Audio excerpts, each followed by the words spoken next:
Subscribe to Cheating Tales Lab. Now let's begin. I found myself gripping the steering wheel tighter than necessary as I pulled into my father-in-law's driveway. The October sun was setting early, casting long shadows across the manicured lawn that Roland Hobbs maintained with the same meticulous precision he applied to everything in his life. Everything had its place in Roland's world. Everything followed his rules. I'd been thinking about Tommy all weekend. My son had been distant lately, quiet in ways that 8-year-old boys shouldn't be quiet. The kind of silence that felt heavy, loaded with words he couldn't or wouldn't say. Stacy had dismissed my concerns with that tight smile she'd perfected over our 10 years of marriage. The one that said I was overreacting, being paranoid, not trusting her judgment. He's just growing up, Chris, she'd said last night over dinner. He's spending time with his grandfather. It's good for him. I knocked on the front door. Roland answered, impeccable as always in his pressed khakis and polo shirt. At 63, he looked like he could still run the construction company he'd built from nothing, still had that presence that made people straighten their spines when he entered a room. Chris. He said my name like it was something distasteful on his tongue. Right on time. Where's Tommy? Guest room. Packing his things. Roland stepped aside, but his body language made it clear I wasn't particularly welcome. I'd never been good enough for his daughter. A high school history teacher didn't measure up to his standards.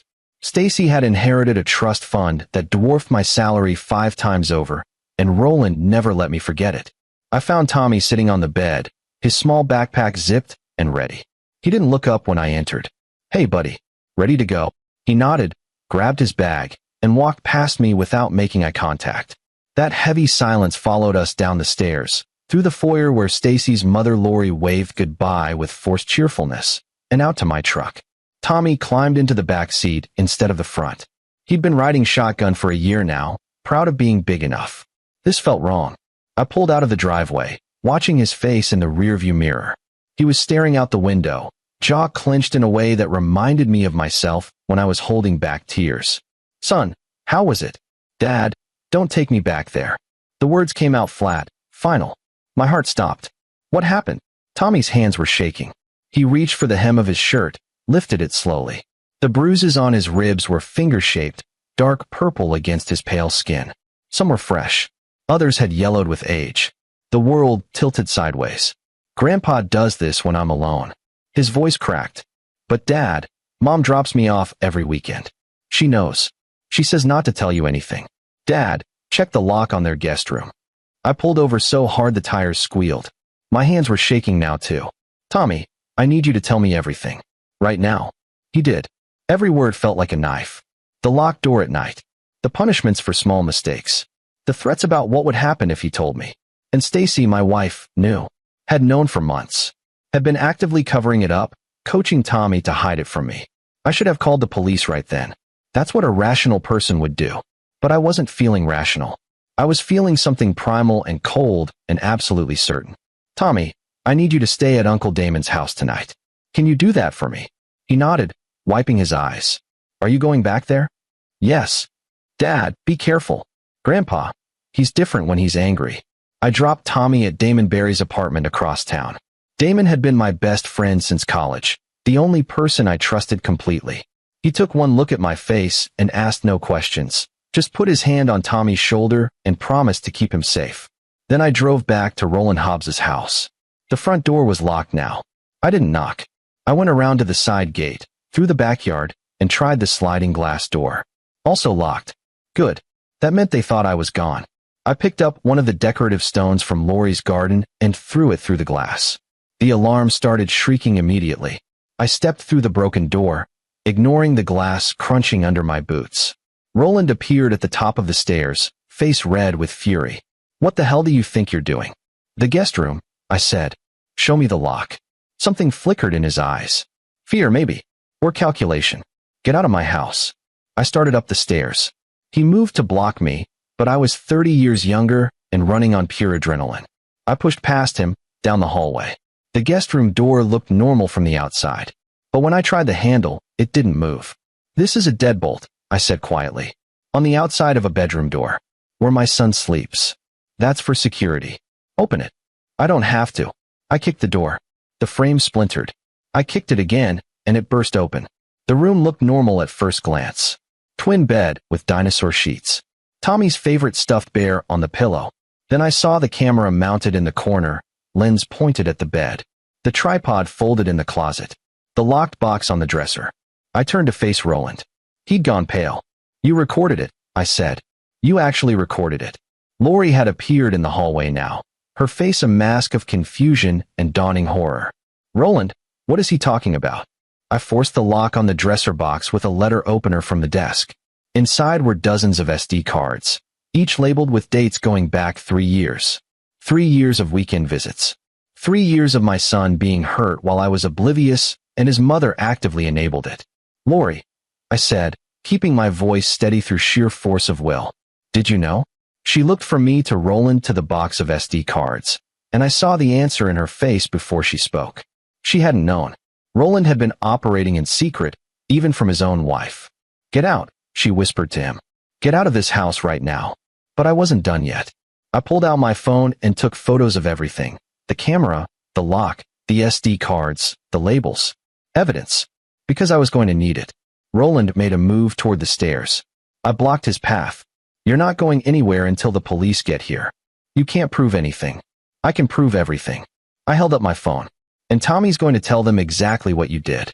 The sirens were getting closer. The alarm company must have called it in. Good. Let them come.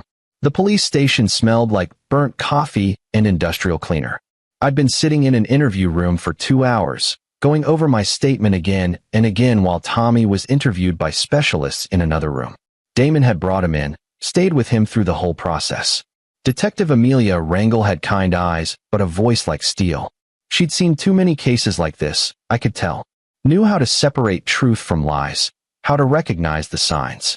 "Mr. Matthews," she said, "I want to be clear about something. What you did tonight, breaking into that house, confronting Mr. Hobbs, you could face charges. I know. But given what we've found, given your son's testimony and the physical evidence." She paused. "The district attorney is willing to overlook your methods. This time, what happens now? Roland Hobbs is being held without bail. We're going through those SD cards. If they contain what we think they contain, he's looking at decades. And your wife." She glanced down at her notes. "Stacy Matthews. She's being charged as an accessory. Child endangerment at minimum."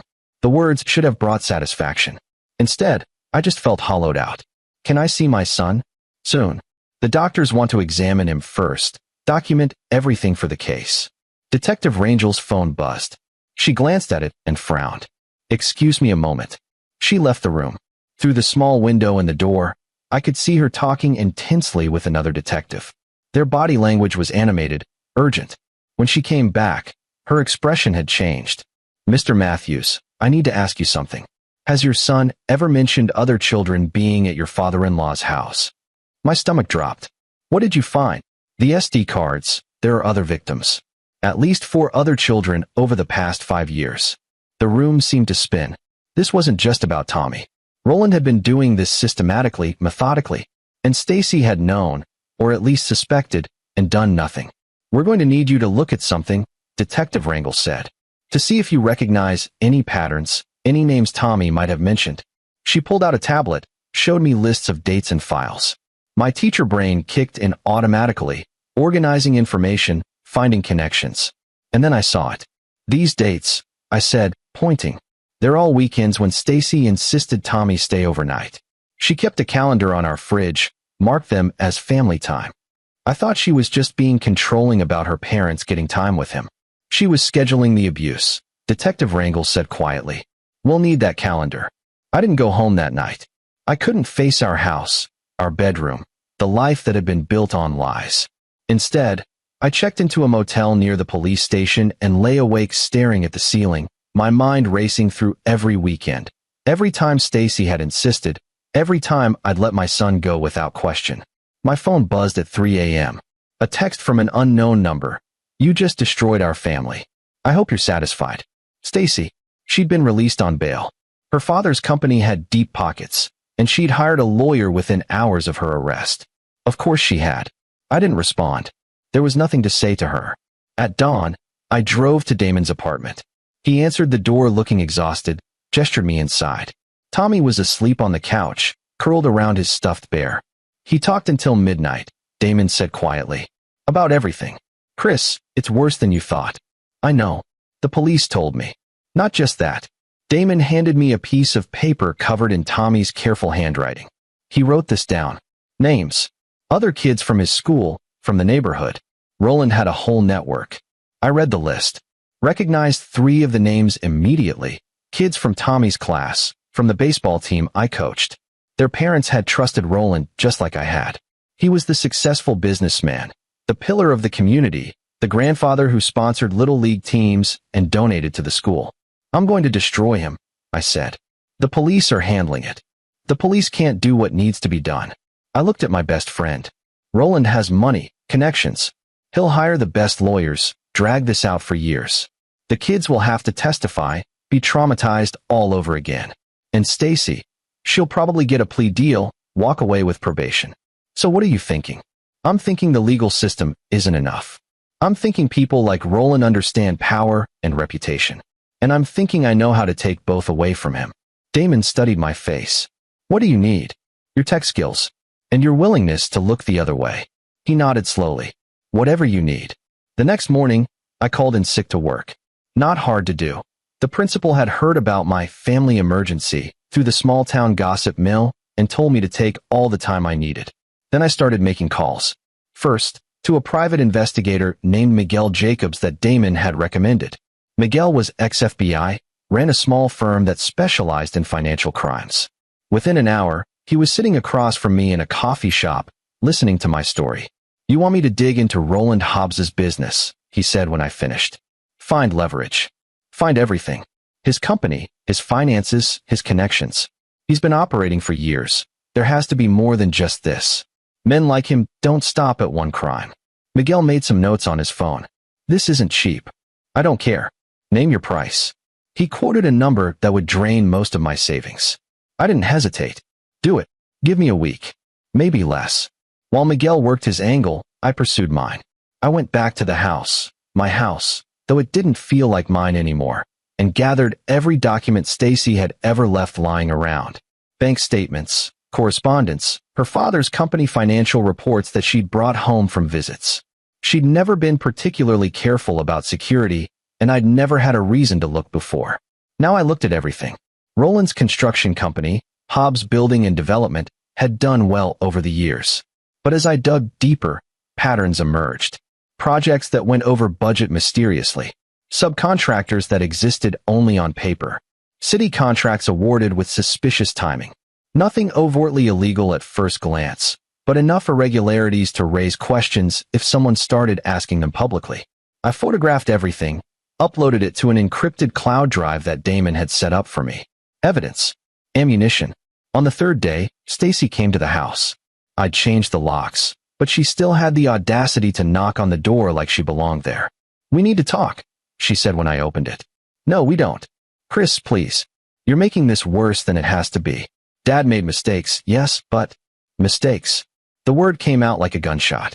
Your father systematically abused our son, and you knew. You enabled it. You scheduled it. Her face hardened. You can't prove I knew the extent. The police have your text messages. The ones where you told Tommy not to tell me. The ones where you coordinated drop-off times with your father. She flinched. My lawyer says those are circumstantial. Your lawyer is going to lose. My lawyer says you broke into my parents' house, destroyed property, and contaminated a crime scene. He says we can sue you for everything you're worth. She smiled, cold and sharp. Which isn't much, is it? I smiled back. Sue me. See what happens. She turned to leave, then paused. You're going to regret this. My family has resources you can't imagine. We'll bury you. Try it. I watched her drive away in her BMW, the one her father had bought her for her 30th birthday, and felt nothing but contempt. This was the woman I'd married, the one I'd built a life with, and she'd valued her father's approval more than our son's safety. Miguel called that afternoon.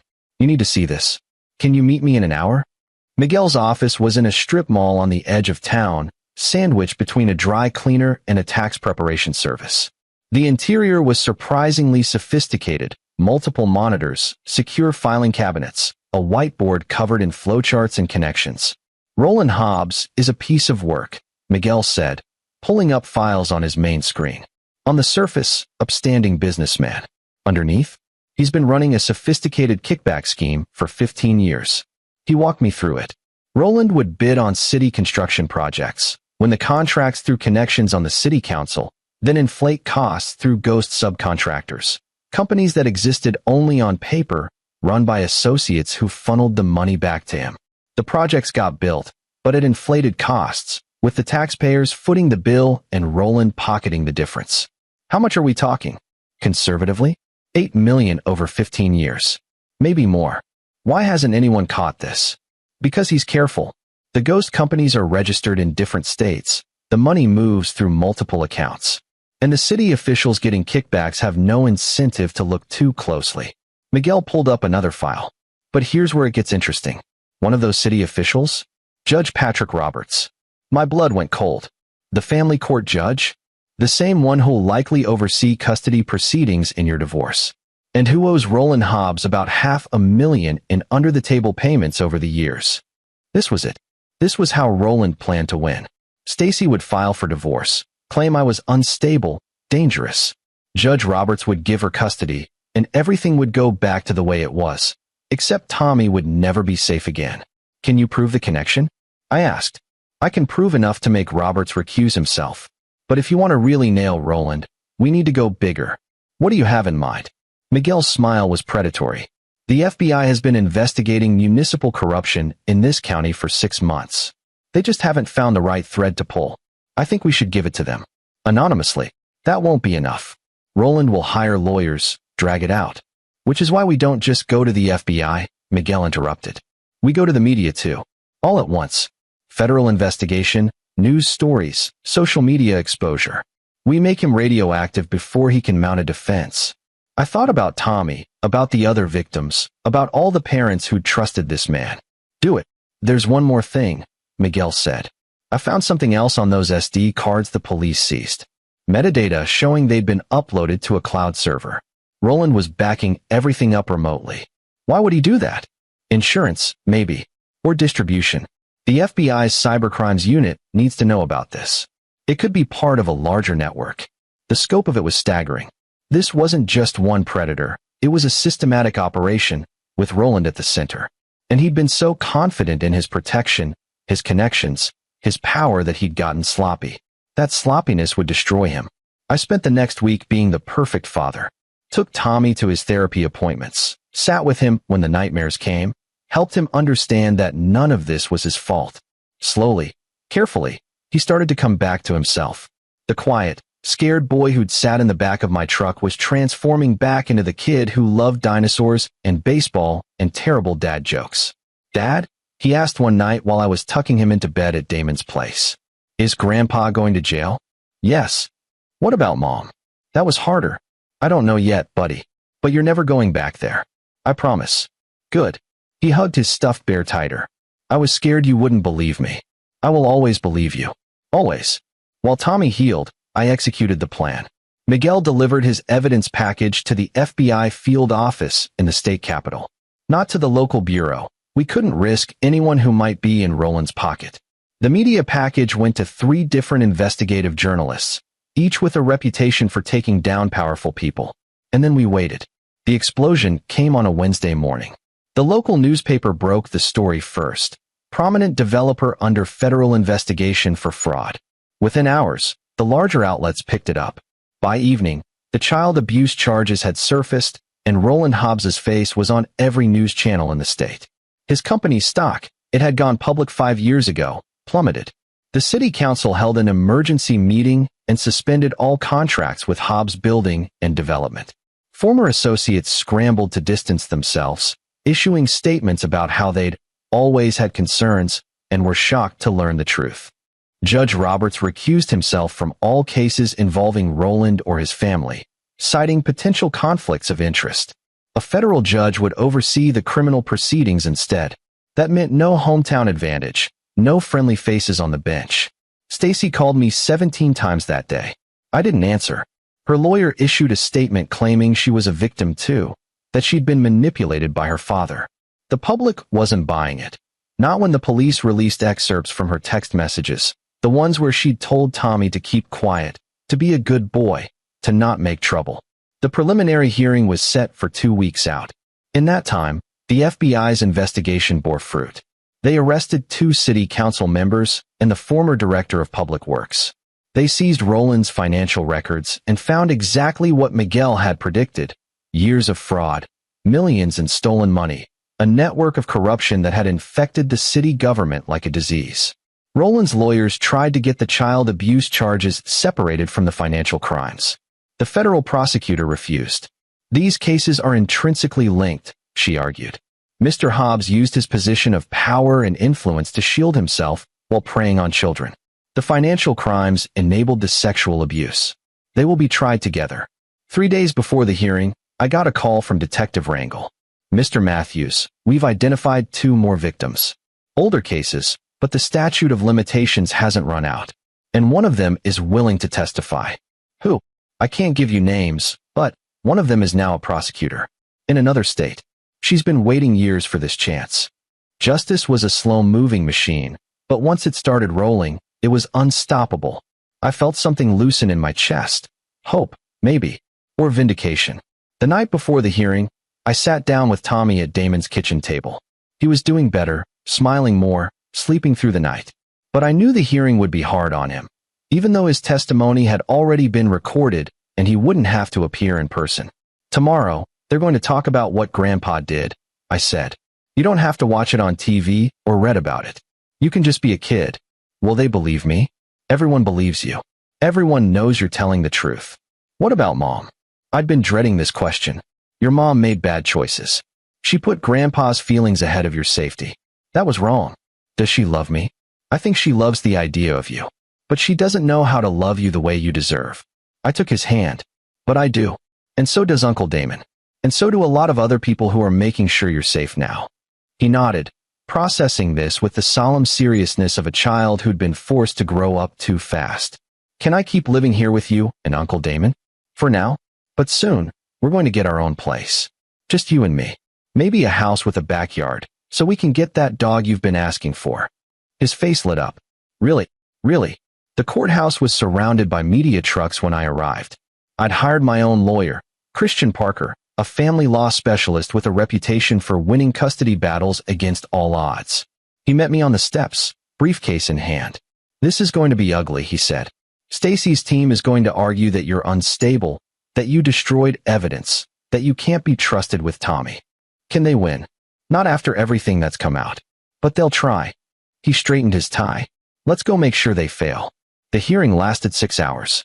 Roland's lawyers argued that the charges were overblown, that he was a respected businessman being railroaded by an overzealous prosecutor. The federal prosecutor systematically demolished every argument, presenting evidence of fraud, abuse, and a pattern of predatory behavior that spanned decades. Stacy's lawyers argued that she'd been deceived, that she hadn't known the full extent of her father's crimes. Then the prosecutor played the text messages. Stacy's voice, recorded from her phone. Don't tell your father. He wouldn't understand. Grandpa is just strict, that's all. You need to be tougher. Another text. I'm dropping Tommy off at 5. Dad wants the weekend. Make sure he's well behaved this time. And the damning one. I know he's scared, but this is important for our family. Dad's helping us with the trust fund. We need to keep him happy. The courtroom went silent. Even Stacy's lawyers looked uncomfortable. The judge, a stern woman named Amelia Rangel's colleague, brought in from another district, shook her head in disgust. When it was my turn to testify, Christian walked me through everything. The discovery, the confrontation, the evidence I'd gathered. I kept my voice steady, professional. This was my moment to show who I was. Not an unstable vigilante, but a father who'd done what was necessary to protect his child. Mr. Matthews, Stacy's lawyer said during cross-examination, you broke into a private residence. You destroyed property. You contaminated a crime scene. Doesn't that show a pattern of reckless behavior? No, I said. It shows that when I discovered my son was being abused, I took immediate action to protect him and gather evidence. Vigilante justice. There was nothing vigilante about it. I called the police. I cooperated with investigators. I documented everything properly. What I didn't do was wait while my son suffered. The lawyer tried a different angle. You've been conducting your own investigation into Roland Hobbs's business dealings. That seems obsessive.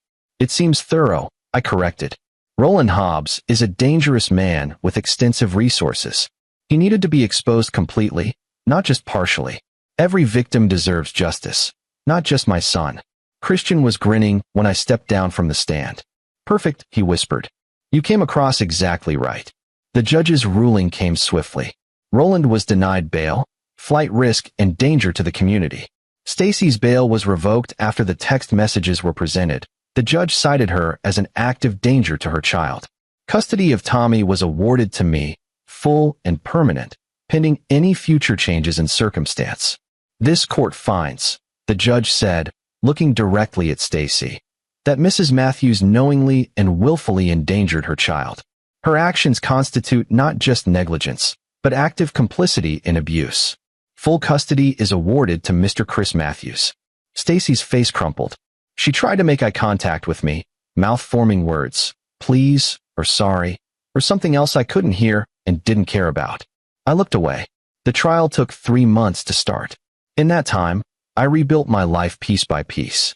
Tommy and I moved into a small house on the outskirts of town, 3 bedrooms, a fenced yard, and a rescue dog named Bear who slept at the foot of Tommy's bed every night. I returned to teaching, my colleagues and students welcoming me back with understanding and support. The divorce papers came through quickly. Stacy didn't contest anything. She was too busy trying to avoid prison time. Christian negotiated a settlement that gave me everything: the house, custody, and a restraining order that kept Stacy at least 500 feet from Tommy at all times. Roland's trial was a media circus. The prosecutor brought in victim after victim. Children who were adults now, who'd been living with the trauma for years. Tommy's recorded testimony played on screens throughout the courtroom, his small voice describing what had been done to him. The defense crumbled. Roland's lawyers tried to argue diminished capacity, claiming their client had mental health issues. The prosecutor brought in forensic psychologists who testified that Roland was fully aware of his actions and had taken deliberate steps to avoid detection. The financial crimes added years to his potential sentence. The ghost companies, the kickbacks, the tax fraud, all of it came out in meticulous detail. Miguel testified as an expert witness, walking the jury through the paper trail that proved Roland's guilt beyond any doubt. On the 43rd day of the trial, the jury returned their verdict, guilty on all counts. 47 charges of child abuse, 12 counts of fraud, 8 counts of racketeering, and multiple counts of possession and distribution of child exploitation material. The judge sentenced him to 156 years in federal prison without the possibility of parole. Roland's face showed no emotion as the sentence was read. But when the bailiffs let him out in shackles, I saw something I'd never seen before: fear. Real, genuine fear. He was 73 years old. He would die in prison. Stacy's trial came next. With her father already convicted, her defense collapsed. She took a plea deal: 15 years for child endangerment, conspiracy, and obstruction of justice. With good behavior, she might get out in 10. I didn't attend her sentencing. Neither did Tommy. We were at home, building a treehouse in the backyard, doing the things fathers and sons should do. The FBI investigation expanded beyond Roland. They found connections to other predators, other networks, other children who'd been hurt. It became a multi-state operation, leading to dozens of arrests. The prosecutor who'd volunteered to testify, the woman who'd been one of Roland's early victims, led the charge, bringing down the entire network. Judge Patrick Roberts was indicted on corruption charges. The city council members went to prison.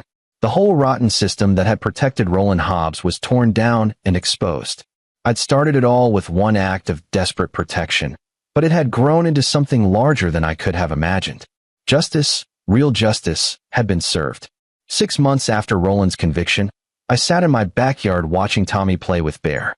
He was laughing, really laughing, chasing the dog around the yard with pure, uncomplicated joy. The nightmares had stopped. The therapy was working. He was going to be okay. Damon came over with pizza and beer, settled into the lawn chair next to mine. "You did good, man," he said. "We did good," I corrected. "Couldn't have done it without you. What are you going to do now? I mean, really do?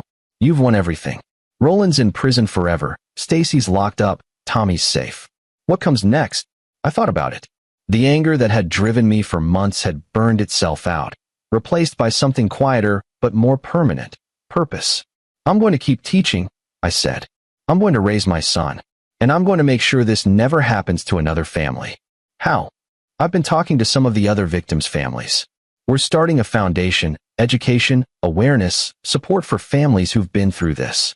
Miguel's coming on as a consultant, helping us identify warning signs and protect kids. That's good. That's really good. We sat in comfortable silence, watching the sun set. Tommy came running over, breathless and happy. Dad, Uncle Damon, Bear learned a new trick. Show us, I said. He demonstrated Bear's ability to play dead on command, and we applauded like it was the greatest performance we'd ever seen. Because in a way, it was Tommy being a kid again, being safe, being loved the way he deserved. Later that night, after Damon went home and Tommy was asleep, I sat in my home office and pulled up the file folder labeled Aftermath. Inside were newspaper clippings, court documents, and letters from other victims thanking me for having the courage to act. One letter stood out, from the prosecutor who testified. You saved my soul when you saved your son. I've spent 20 years trying to find a way to make Roland pay, and you gave me that chance. Thank you for being brave enough to do what needed to be done. I filed it carefully with the others. These were reminders, not trophies. Reminders that one person acting with courage and purpose could change everything. That evil might be powerful, but it wasn't invincible. That justice, real justice, was possible if you were willing to fight for it. My phone buzzed. A text from Tommy's therapist. Great session today. He's making remarkable progress. You should be very proud. I was. Proud of him, proud of what we'd survived, proud of the life we were building together. Roland Hobbs had thought he was untouchable, protected by money and connections and fear. Stacy had thought she could choose her father's approval over her son's safety without consequences. They'd both been wrong. And every night, when I tucked Tommy into bed and listened to him talk about his day, about school, about friends, about the treehouse we were building, I knew we'd won. Not just in court, not just in the legal sense. We'd won the war that mattered. The war for my son's future, his happiness, his right to be a kid without fear. That was the victory I'd fought for. That was the victory I'd earned. And no one could ever take it away from us again. This is where our story comes to an end. Share your thoughts in the comments section. Thanks for your time. If you enjoy this story, please subscribe to this channel. Click on the video you see on the screen, and I will see you there.